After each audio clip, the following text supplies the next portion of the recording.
Hello दोस्तों, good evening. आप सभी का स्वागत करते हैं। ये टारगेट अड्डा बाई प्रीति मैम के यूट्यूब चैनल पे मैं हूँ प्रीति कुमारी। और आज हम लोग हिस्ट्री के बहुत ही इम्पॉर्टेंट टॉपिक सिंधु घाटी सभ्यता या इसको हड़प्पा सभ्यता भी कहते हैं, आज ये चैप्टर हम लोग पढ़ेंगे। और इससे रिलेटेड जितने भी क्वेश्चन आते हैं वो सभी क्वेश्चन आप लोगों की एग्ज़ाम हॉल में सॉल्व हो जाएंगे। इसको ऐसे हम लोग पढ़ेंगे ताकि हम लोगों को बुक ना देखना पड़े और इसको अच्छे से समझ पाएँ। ठीक है, तो सिंधु घाटी सभ्यता है क्या? ठीक, हम लोगों को पता है कि वैदिक सभ्यता जो थी वो काफ़ी पुरानी सभ्यता थी, लेकिन जब ब्रिटिश काल में क्या हुआ कि बहुत सारे वैज्ञानिकों ने इसकी खोज करना शुरू किया। जब खोज करना शुरू किया तो ये सिंधु घाटी सभ्यता मिली, या हड़प्पा सभ्यता सबसे पुरानी सभ्यता मिली, और वैदिक सभ्यता से भी ये पुरानी सभ्यता हुई। ये पुरातात्विक खोज पर आधारित था। इसकी लिखित कहीं भी जानकारी नहीं दी गई है। और ये विश्व की प्राचीनतम सभ्यताओं में से एक है। इसमें विश्व में 4 सभ्यताएं हैं। नील नदी सभ्यता, जिसको मिस्र घाटी सभ्यता कहते हैं, मेसोपोटामिया की सभ्यता, चीन की सभ्यता, और भारत की जो सभ्यता है सिंधु घाटी सभ्यता। ये क्या थी कि प्रथम नगरीकृत क्रांतिकारी को दर्शाता है, मतलब प्रथम नगरीय को दर्शाता है। प्रथम नगर यहीं बसाए गए थे, और ये कांस्ययुगीन सभ्यता भी इसको कहते हैं। ठीक, अब हम लोग स्टार्ट करते हैं कि सिंधु घाटी सभ्यता की खोज के संबंध में कैसे कैसे इसकी खोज की गई, खोज का कैसे कैसे किया गया। एक ब्रिटिश काल के एक वैज्ञानिक थे, चार्ल्स मैसन। ठीक है, इन्होंने क्या किया कि पाकिस्तान का दौरा किया, और पाकिस्तान का दौरा कर कर हड़प्पा सभ्यता के संबंध में एक बेसिक जानकारी इनको मिला। हड़प्पा सभ्यता के रूप में बेसिक जानकारी किसको मिला? तो चार्ल्स मैसन को मिला। कब? 1826 में। और इन्होंने अपनी एक पत्रिका थी नरेटिव ऑफ जर्नी, इसमें लिख डाला। और ये पत्रिका जो थी वो काफ़ी मतलब कि व्यक्त हुई और ये फैलना शुरू कर दिया। फिर एक दूसरी घटना थी बर्टन बंधुओं की। इसके 2 भाई थे, जेम्स बार्टन और विलियम बार्टन। ये क्या किए कि पाकिस्तान के आसपास का क्षेत्र था कराची और लाहौर, इसके बीच में रेलवे लाइन बिछा रहे थे। ठीक है, तो इन रेलवे ट्रैक जहाँ बिछा रहे थे वहाँ से ईंटें प्राप्त हुई।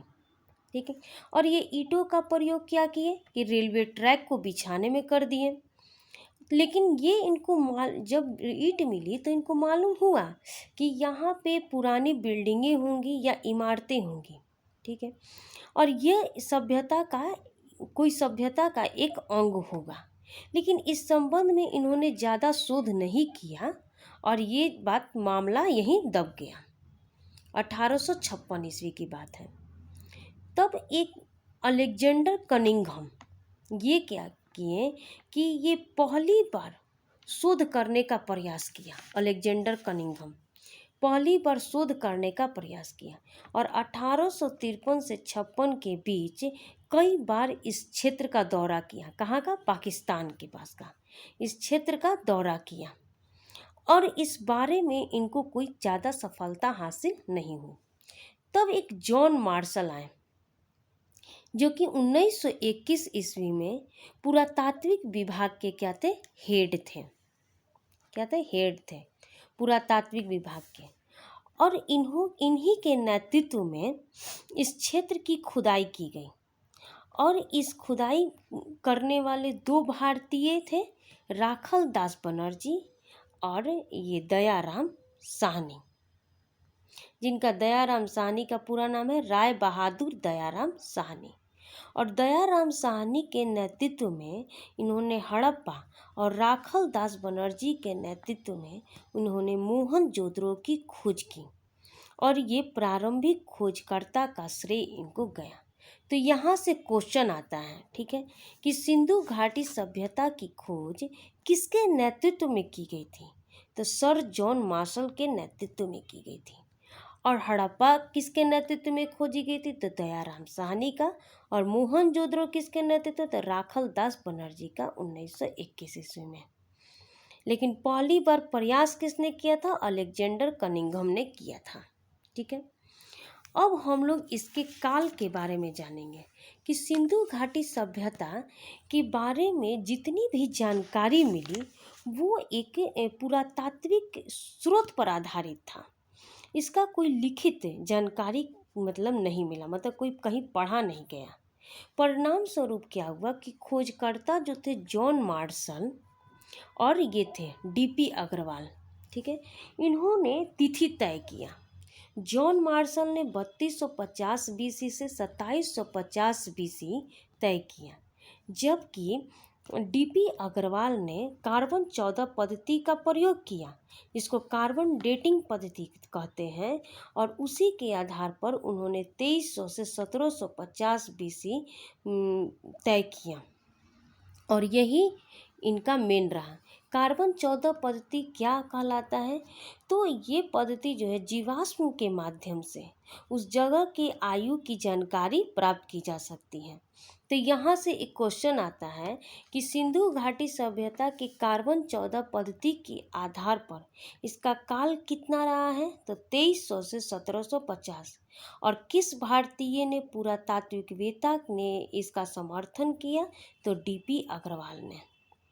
अब नामकरण, इसका नामकरण बहुत रखा गया, ठीक है, जैसे सिंधु सभ्यता रखा गया, सिंधु सरस्वती सभ्यता, हड़प्पा सभ्यता। सिंधु सभ्यता इसलिए रखा गया क्योंकि ये सिंधु नदी के किनारे खोजा गया था, इसलिए इसको सिंधु सभ्यता। सिंधु सरस्वती जो है, सिंधु नदी और सरस्वती नदी के किनारे का स्थल था, बाद में ये पता चला। लेकिन ये जो था ये वैज्ञानिकों के बीच में ही ये नाम रह गया और ये ज़्यादा प्रचलित नहीं हो पाया। हड़प्पा सभ्यता जो, चूँकि यहाँ पे हम लोगों ने पढ़ा कि दयाराम साहनी और ने ही सबसे पहले इसकी खोज की थी, इस स्थल की, हड़प्पा की खोज की थी, तो उसी जो पहला स्थल की खोज किया गया था हड़प्पा का, इसीलिए उसका नाम हड़प्पा सभ्यता रखा गया। अब उद्भव के बारे में हम लोग पढ़ेंगे कि एक विदेशी मत था और एक स्थानीय मत था, ठीक है। विदेशी मत में क्या कहा गया कि बहुत सारे इतिहासकारों ने यह निष्कर्ष निकाला कि इसमें क्या क्या खोज किया गया, लेकिन उनमें बहुत सारे में मतभेदता दिखाई दी गई। जो विदेशी इतिहासकार थे, जो मार्टिन व्हीलर थे, गार्डन चाइल्ड थे, डीपी कौशाम्बी थे, इन्होंने क्या किया कि सिंधु घाटी सभ्यता के निर्माता की बात कही और ये इसमें विदेशी मत की प्रधानता दी। और जब विदेशी मत की प्रधानता दी तो इसको सांस्कृतिक विसरण का सिद्धांत कहा गया। सांस्कृतिक विसरण का सिद्धांत कहा गया।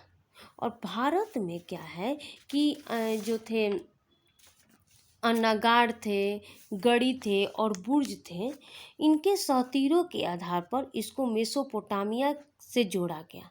चूँकि ये क्या था, ये जो था एक मान लो भारत था और यहाँ पे मेसोपोटामिया था, ठीक है। यहाँ पे सुमेरियन जाति के लोग रहते थे, तो वो बोले कि यहाँ पे सुमेरियन लोग ही यहाँ बसते थे, तो इसीलिए इसको सुमेरियन सभ्यता नाम दिया विदेशियों ने, ठीक है। लेकिन इसमें इसकी कोई विस्तृत जानकारी इन लोगों से नहीं प्राप्त हुई। बलूचिस्तान से जो मिट्टी के जो ढेर प्राप्त हुए, उसको मेसोपोटामिया से जो प्राप्त जिगरत मंदिर है उसकी तुलना की गई।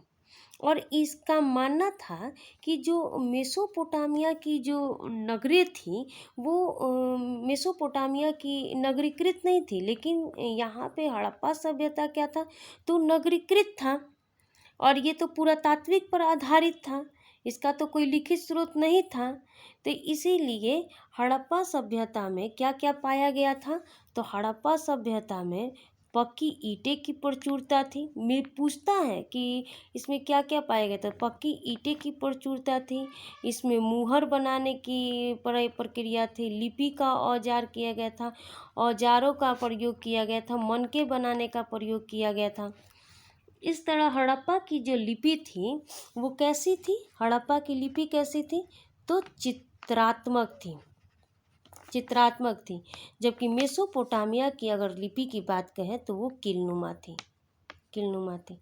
चित्रात्मक इसलिए थी कि जो गुफे थे वहाँ पे चित्र बनाए रहते थे, इसीलिए उसको चित्रात्मक कहा जाता है। दूसरा मत क्या था, दूसरा मत स्थानीय मत था। जैसे कि कुछ भारतीय इतिहासकार और विदेशी इतिहासकारों का मानना था कि सिंधु घाटी सभ्यता के निर्माता कौन थे, तो भारतीय थे। जैसे द्रविड़, द्रविड़ जो था वो सिंधु घाटी सभ्यता में क्या था कि द्रविड़ जाति के लोग रहते थे। और ये कौन बोले हैं, तो ये राखल दास बनर्जी बोले हैं।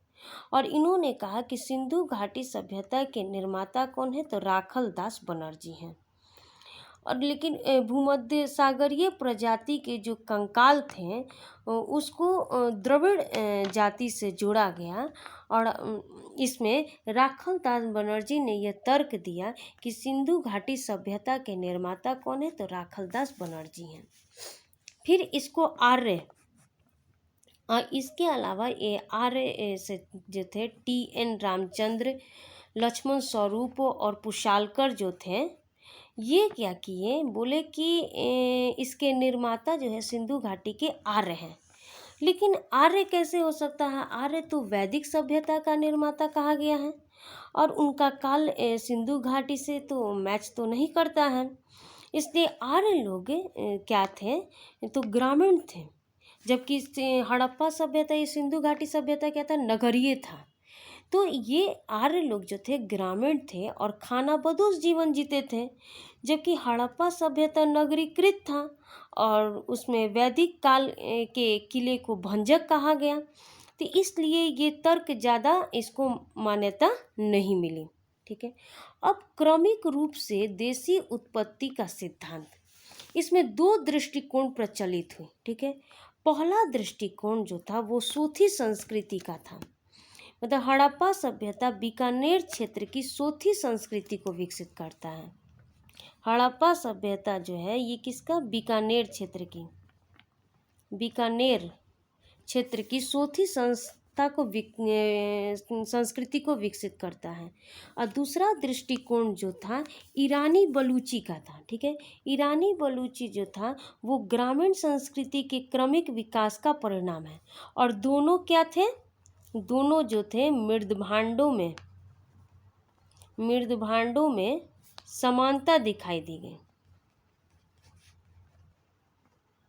समानता दिखाई दी गई। ठीक है, चूँकि बलूचिस्तान का जो क्षेत्र जो था वो ग्रामीण स्थल का था और उन्हें नाल संस्कृति के रूप में पहचाना गया। और सिंधु से मकराना का जो तट था उसको कुल्लू संस्कृति कहा गया और इसके प्राक हड़प्पा सभ्यता के रूप में स्वीकारा गया। ठीक है, और इसका जो ग्रामीण क्षेत्र का जो विस्तार था वो कहाँ से था, तो उत्तर पश्चिम से। ठीक है, उत्तर पश्चिम का जो क्षेत्र था उसमें 6000 BC से 4000 BC तक था। और इसमें क्या थे, तो इसमें कृषक भी रहते थे और इसके साथ खाना बदोश भी समूह भी रहते थे। और इसमें आमिर से मिट्टी के ईंट के मकान मिले हैं सिंध के। ठीक है, सिंध क्षेत्र के, क्वेश्चन पूछता है कि सिंध क्षेत्र के आमिर से क्या मिले हैं, तो सिंध क्षेत्र के आमिर से मिट्टी के ईंटों के मकान मिले हैं। तो इस तरह हड़प्पा सभ्यता जो है पूर्णतः देशी व स्थानीय विकास क्रम को दर्शाता है। ठीक है, अब हम लोग नेक्स्ट जो हम लोग लाएंगे वीडियो, तो उसमें विशेषताएं देखेंगे, जो कि विशेषताएं काफ़ी इम्पॉर्टेंट है, इससे बहुत सारे क्वेश्चन आते हैं। ठीक है, उसके बाद हम लोग देखेंगे इसका प्रमुख स्थल देखेंगे, धर्म देखेंगे, किन किन वस्तुओं से रिलेटेड कौन कौन से वस्तु कहाँ कहाँ से प्राप्त हुए हैं ये देखेंगे। तो चलिए हम लोग मिलते हैं अब नेक्स्ट वीडियो में। तब तक के लिए नमस्कार, सत श्री अकाल। और आप लोगों को अगर ये वीडियो पसंद आता है, अगर ये कंसेप्ट आप लोगों को समझ में आता है, तो आप इसको लाइक, सब्सक्राइब और शेयर ज़रूर करें और इस चैनल को आगे बढ़ाएं। Okay, thank you.